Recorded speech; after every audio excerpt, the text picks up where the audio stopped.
உயிரினும் மேலான அன்பு உடன்பிறப்புகள்.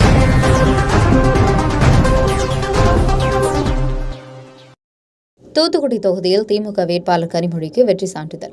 தூத்துக்குடி தொகுதியில் வெற்றி பெற்ற திமுக வேட்பாளர் கனிமொழி கருணாநிதிக்கு மாவட்ட ஆட்சியர் கோ. லட்சுமிபதி வெற்றி சான்றிதழை வழங்கினார்.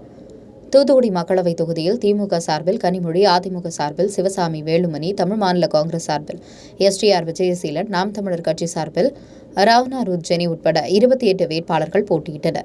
இதில் கனிமொழி 5,37,879 வாக்குகள் அதிகம் பெற்று வெற்றி பெற்றார். தூத்துக்குடி தொகுதியில் முதல் சுற்றிலிருந்து முன்னிலை வகித்து வந்த கனிமொழி அமோக வெற்றி பெற்றார். அதிமுக, பாஜக, நாம் தமிழர் கட்சி வேட்பாளர்கள் கடும் தோல்வியை சந்தித்தனர். அனைத்து வேட்பாளர்களும் டெபாசிட் இழந்தனர். இந்நிலையில் வ.உ.சி. பொறியியல் கல்லூரியில் தூத்துக்குடி மக்களவைத் தொகுதி வாக்கு எண்ணிக்கும் மையத்தில் தூத்துக்குடி பாராளுமன்ற தொகுதி தேர்தல் நடத்தும் அலுவலர் மாவட்ட ஆட்சித் தலைவர் கோ. லட்சுமிபதியிடம் வெற்றி பெற்றதற்கான சான்றிதழை பெற்றுக் கொண்டார். உயிரினும் மேலான அன்பு உடன்பிறப்புகள்.